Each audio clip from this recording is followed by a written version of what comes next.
It's been 3 years since the night the Colorado movie theater shooting happened, and then last week we learned the suspect, James Holmes, was found guilty of murder. Now this morning, Jerry Schaefer Jackson, Matt McQuinn's mother, joins us. Matt was in that movie theater 3 years ago, and first of all, our condolences on the loss of your son.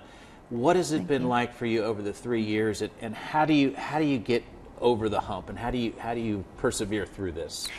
For one, it took a lot of toll on us, and just trying to get through, and you just take it day by day. And then after the shock has worn off, then we started a foundation in Matt's name, and just trying to do good and just trying to keep his legacy alive. You're doing a lot of amazing, positive things, and his girlfriend, Samantha, Matt died protecting her. It's fair to say he saved her life, right? Yes, yes it is. How does that make you feel when you know that your son is a hero?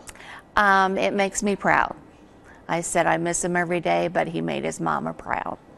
You were out there for about a week and a half during the trial, and you do have to go back for the sentencing. Before the sentencing phase, some of the victims' families have to speak. Yes. Is that tough? Is that something you want to do? Does it help? I feel like I have to do it for Matt. Mm-hmm. And I was being there for the week and a half.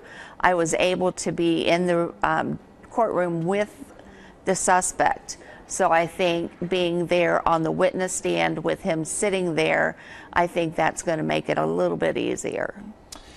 What's your take on this insanity plea? Do you think people in life should be allowed to say, oh, I went crazy, and plea insanity? How do you feel about it being the family of a victim?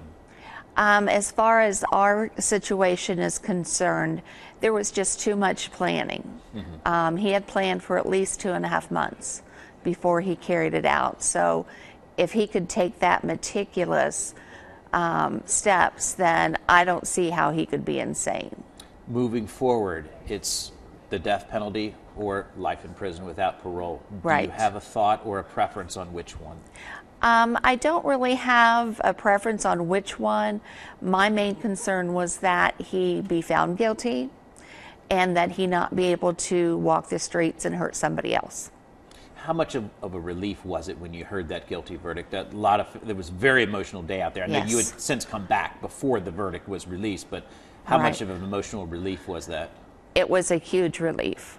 I was surprised that it was 2 days before the verdict was reached, but it was very just a sigh of relief, knowing that they did find him sane and that he will be going to jail.